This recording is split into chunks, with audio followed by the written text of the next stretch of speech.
सन् 2030 भित्र चन्द्रमामा मानव पठाउने चीनको लक्ष्य। चीनले बिहिबार सन् 2030 सम्ममा आफ्ना अन्तरिक्ष यात्रीहरूलाई चन्द्रमाको सतहमा अवतरण गराउने योजनालाई तीव्र रूपमा अघि बढाइरहेको घोषणा गरेको छ।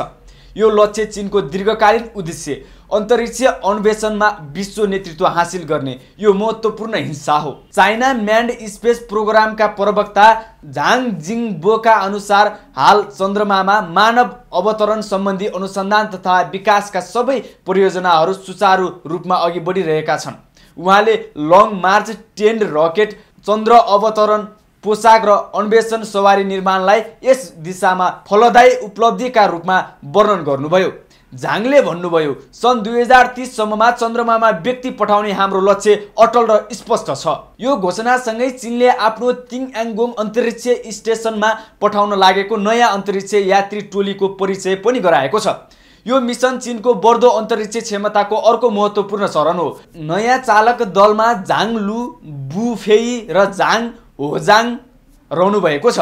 उहाँहरू आगामी शुक्रबार राति 11:44 बजे जियुक्वान प्रक्षेपण केन्द्रबाट प्रस्थान गर्नुहुनेछ।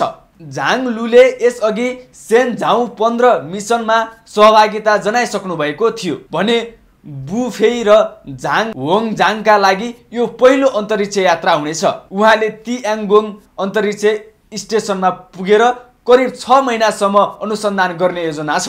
यो यात्रामा अन्तरिक्ष यात्रीहरूले 2 नर र 2 पोथी सहित 4वटा मुसा पनि साथमा लैजानेछन्।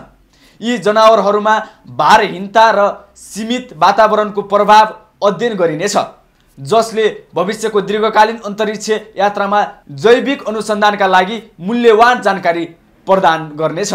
चीनले सन् 2011 मा अमेरिकी प्रतिबन्धका कारण अन्तर्राष्ट्रिय अन्तरिक्ष स्टेसनबाट अलग भएपछि आफ्नै तियाङ्गोङ अर्थात् हेभनली प्यालेस नामक अन्तरिक्ष स्टेसन निर्माणको काम सुरु गरेको थियो।